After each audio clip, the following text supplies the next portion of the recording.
Ustedes sabían que es imposible ser salvo por obras. Queriendo obedecer nosotros en nuestras propias fuerzas la ley de Dios, los 10 mandamientos, es imposible. Nadie los cumple a cabalidad. Tomemos algunos ejemplos de los 10 mandamientos. Las personas dicen, bueno, obviamente el mandamiento de no matarás, yo lo cumplo. Pero Jesús vino para mostrarnos verdaderamente cómo se deberían cumplir los 10 mandamientos. El no matarás no es simplemente no tomar la vida de otras personas, sino el corazón del ser humano, mucho antes de llegar a cometer un homicidio, ya se puede llenar de ira, por ejemplo, o de odio. ¿Quién de nosotros puede decir que nunca se ha enojado? ¿Usted alguna vez se ha enojado? ¿Alguna vez le ha dicho alguna palabra hiriente o fuerte a un ser querido? ¿Alguna vez mientras discutía usted ha pensado con odio, por qué no decirlo, acerca de alguien más? Dice la Biblia que eso nos hace tan culpables como el peor de los homicidas. O el no cometer adulterio. Muchos piensan que el adulterio es cuando ya se consuma el acto de una infidelidad. Pero Jesús nos recuerda que con solo en nuestra mente entretener pensamientos impuros respecto a alguien más que no sea nuestro cónyuge. O los solteros, por ejemplo, dicen, yo cómo voy a adulterar si estoy soltero, pero tenemos un estilo de vida de fornicación. La inmoralidad es la misma, está en el corazón, la lascivia, la lujuria, y ya somos tan culpables como un adúltero. ¿Quién en su vida puede decir que nunca ha mentido? Cuando nosotros las tratamos de justificar, ¿verdad? Y decimos, bueno, es una mentirita piadosa, pero delante de Dios, mentiras grandes, mentiras chiquitas, mentiras con buena intención, sigue siendo mentira. Como decimos en buen salvadoreño, si nos vamos a las cabales, ninguno de nosotros es capaz de cumplir la ley. Como dice la palabra en Romanos 3, no hay justo ni aún uno. El problema no es la ley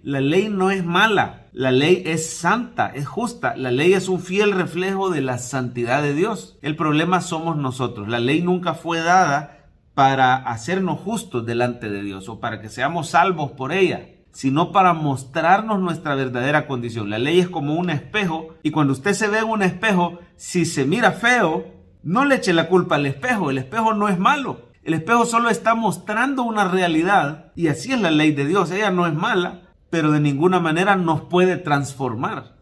El único que transforma el corazón del hombre se llama Jesucristo. Así que la ley fue dada para que el pecado abundase, pero donde abundó el pecado, dice la Biblia, sobreabundó la gracia. La salvación de la humanidad solo es posible por gracia de Dios, y esa gracia de Dios tiene un nombre. Cristo Jesús es la gracia en persona. Juan decía que la ley fue dada por medio de Moisés, pero la gracia y la verdad vinieron por medio de Cristo. Dice que interesante, la ley fue dada, pero la gracia vino y su nombre es Cristo Jesús. Pero decíamos, el problema no es la ley, el problema es que el ser humano cayó en pecado. Y desde Adán, a partir de entonces, todas nuestras generaciones vienen infectadas con el gen del pecado, el problema del pecado original. Romanos 3 lo menciona y dice que todas las partes del ser humano fueron afectadas. Por ejemplo, en el versículo 10 dice, como está escrito, no hay justo ni aún uno. Justo es alguien que cumpla a cabalidad la ley. No hay quien entienda. La mente fue afectada, el entendimiento. Y bíblicamente la mente es el corazón del ser humano, fue afectado. No hay quien busque a Dios, la voluntad del ser humano. Todos se desviaron, a unas se hicieron inútiles. No hay quien haga lo bueno.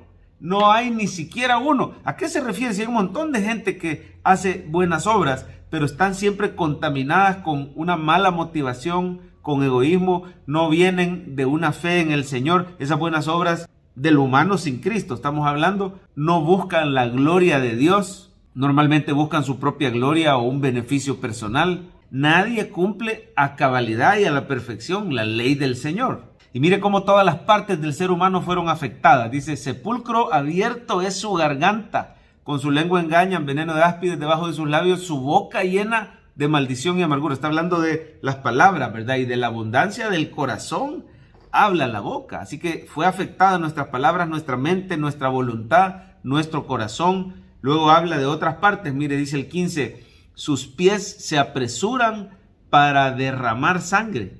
Quebranto y desventura hay en sus caminos y no conocieron camino de paz. No hay temor de Dios delante de sus ojos. La totalidad del ser humano afectada por el pecado. Nadie puede ser salvo por las obras de la ley. ¿Cuál es nuestra única esperanza? Cristo Jesús. Cristo Jesús vino a este mundo, el Hijo de Dios tomó un cuerpo humano para justificarnos.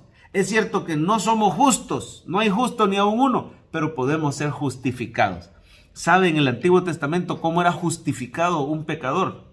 Llegaba con un corderito perfecto y sin mancha delante del sacerdote. El pecador llegaba diciendo: necesito ser perdonado de mis pecados. El sacerdote examinaba al cordero y si el cordero era acepto, lo sacrificaban en ese momento. El pecador le ponía la mano en la cabeza y eso simbolizaba que la culpa del pecador era puesta sobre el corderito inocente y que la inocencia del corderito era transferida al pecador. Es decir, a pesar de que no era justo, era justificado por la justicia de ese corderito que estaba pagando por él. Bueno, las demandas justas de la ley habían sido cumplidas, la paga del pecado es muerte y alguien había muerto por esos pecados. ¿Cómo somos justificados hoy en día los creyentes? Somos justificados gracias a la sangre de Cristo. Cristo es nuestro Cordero perfecto y sin mancha, que es examinado y acepto por Dios. Cristo fue a la cruz y derramó su sangre en sacrificio por nuestros pecados. Él aplacó la ira de Dios, Él es nuestra propiciación, dice la palabra. Él nos redimió, es decir, pagó el precio de sangre por nuestra libertad. Cristo satisfizo la justicia de Dios y en ese momento nuestros pecados son cargados en Cristo en la cruz y su justicia perfecta es puesta a nuestra cuenta. Hoy puede ser justificado por la fe en Jesucristo. Así dice Romanos 3:21. Pero ahora, aparte de la ley, se ha manifestado la justicia de Dios, testificada por la ley y los profetas. La justicia de Dios por medio de la fe en Jesucristo para todos los que creen en Él. Y vienen esos famosos versículos, Romanos 3:23 y 24. Dice: por cuanto todos pecaron, están destituidos de la gloria de Dios, siendo justificados gratuitamente por su gracia, mediante la redención que es en Cristo Jesús.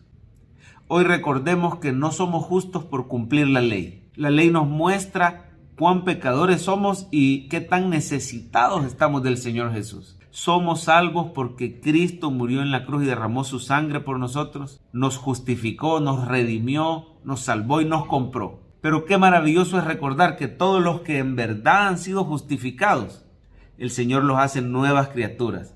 Les da un nuevo corazón, les da el Espíritu Santo, los transforma. Y el Espíritu Santo comienza a producir fruto del Espíritu. Y dice la palabra que contra tales cosas no hay ley, ¿verdad? El fruto del Espíritu no necesita de la ley o de los 10 mandamientos para cumplir. El Espíritu Santo nunca va a ir en contra de la ley. Más bien nos va a capacitar para que hagamos más allá de lo que la ley exige. La ley te dice no matarás, pero el Espíritu Santo hace que ames a tu hermano. La ley te dice no robarás, pero el Espíritu Santo hace que seas generoso con tu hermano. Es el fruto del Espíritu el que necesitamos en nuestra vida. Si no has recibido a Cristo, pon tu fe hoy en ese sacrificio que Él hizo por tus pecados. Recibe hoy mismo la justificación por la fe en Jesucristo. Si ya lo recibiste, adóralo y agradécele por esa justicia perfecta que Él te ha dado. Aprovecha tu relación con Dios. Ahora eres un hijo de Dios. Puedes llegar directamente a la presencia de Dios, al lugar santísimo. Permanentemente vives con Dios. Y por último, pídele al Señor que ponga en ti ese fruto creciente del Espíritu. En la medida que nos deleitemos en el amor de Dios, en su presencia, en sus promesas, los medios de gracia, la palabra predicada los domingos, en esa medida nuestra fe va a ir creciendo y el fruto de la vida de Cristo en nosotros se va a ir manifestando. Jesús dice: mi yugo es fácil y mi carga es ligera. Tratar de cumplirle a Dios por la ley es cansado, es agotador, es imposible. Pero si Cristo produce fruto en nosotros, Él pone en nosotros el querer como el hacer, entonces la vida en Cristo se siente fácil, sin esfuerzo. No significa que no nos esforzamos, sino que Él produce en nosotros, nos nace seguir al Señor. Por eso se llama fruto. Un árbol no se esfuerza por producir fruto, simplemente si hay vida en él, lo va a producir. Que el Señor te regale abundante fruto del Espíritu en tu vida.